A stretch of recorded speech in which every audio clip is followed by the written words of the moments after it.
জুলাই হত্যাকাণ্ডে ওবায়দুল কাদের ছাত্রলীগের সভাপতি সাধারণ সম্পাদক সহ ৭ জনের বিরুদ্ধে ট্রাইব্যুনালে আজ সাক্ষ্য দিয়েছেন মিরপুর এলাকার শহীদ আকরাম খান রাব্বির বাবা এবং শহীদ তানহার বাবা। শহীদ দুইজনের নির্মম মৃত্যুর বর্ণনা তুলে ধরেন তারা।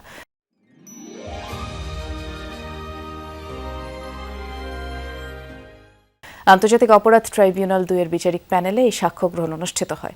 এদিন ট্রাইব্যুনাল ১ র্যাবে টিএফআইএসএলে গুম নির্যাতনের মামলায় সাক্ষ্য গ্রহণ পিছিয়ে ২৫ ফেব্রুয়ারি ধার্য করেন আদালত।